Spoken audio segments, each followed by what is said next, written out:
Ang isang kahilingan nila o bukang bibig nila, unity.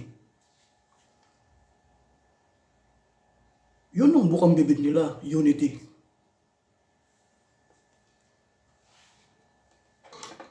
At yun din ang paniniwala nila na meron silang unity. Ang terminong unity po, pagkakaisa sa wikang Tagalog, para maintindihan po ninyo.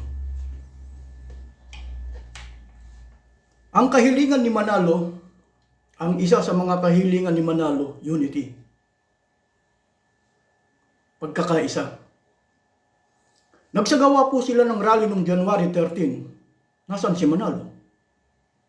Sino ang may pakana ng January 13 rally? Si Manalo. Nasaan si Manalo? Hindi nakikipagkaisa. Bakit? Nagtatago eh. Kala ko meron kayong pagkakaisa. Kapag ang isang tao nagtatago, lalo na sa opisina, hindi po yung unity. Hindi po yung pagkakaisa. Bakit? Anong gusto mong mangyari? Mag-rally. Nasaan ka? Nasaan ka? Kapag ka gusto mong merong pagkakaisa, kapag ka kung nandoon yung kaisahan, halimbawa rally, nandun ka. Hindi ka makita. Hindi ka nakikipagkaisa. Ayaw mo ng unity. Gusto mo lang gamitin yung mga miyembro na ipinakikita mo lang na merong unity. Pero yung totoo nun, ikaw mismo, hindi mo ginagawa yung unity. Bakit? Nagtatago ka. Ngayong panahon ng eleksyon, meron bang unity ang Iglesia ni Manalo? Wala po. Paano sila nagkakaroon ng iboboto? Didiktahan. Siya nagbabase sa survey. Tinatanong ba ni Manalo na ang kanyang mga kaanib o sinong iboboto natin? Wala.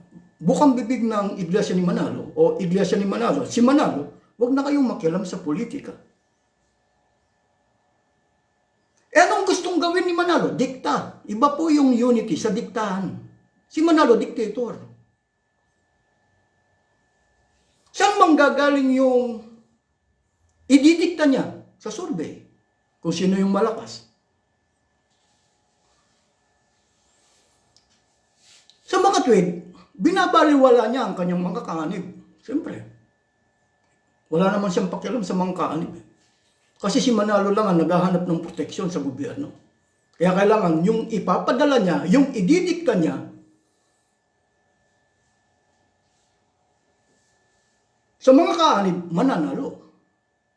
Para yung politiko na mananalo, na dinikta niya sa kanyang mga kaanib, siya magbibigay ng proteksyon.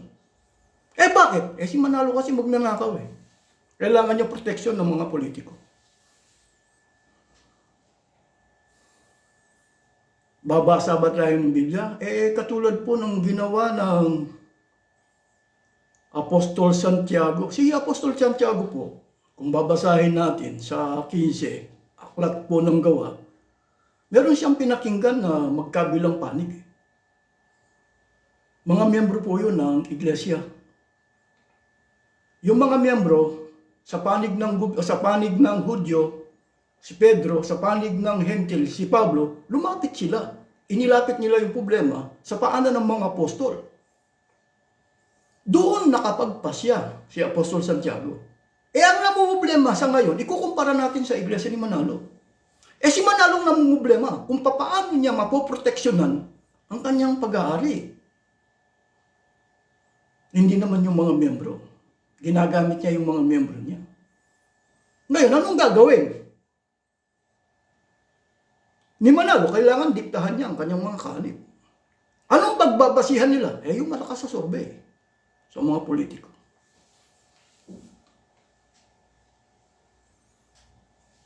Kaya nagiging mangmang. Kaya yun ang angaw-angaw, milyon-milyon na tao na mangmang sa isang bansa. ang basihan nila yung dikta ng kanilang reliyon sa pamamagitan ni Manalo. Dahil si Manalo, kailangan niya yung mananalo. Hindi naman tumitingin si Manalo kung anong uri ng politiko. O yung mga politikong yan kung anong maibibigay sa gobyerno. Hindi yun ang tinitingnan niya. Ang tinitingnan niya yung malakas sa survey. Kung sino yung pwedeng magbigay ng proteksyon sa kanya. Paano yung mga kaanib? Bali wala po yan. Kaya ako po, kapag si Manalo, tuloy-tuloy itong nangyayari ngayon, na paglaban niya kay BBM, paglaban niya sa gobyerno, sana tuloy-tuloy na nga. Maraming salamat.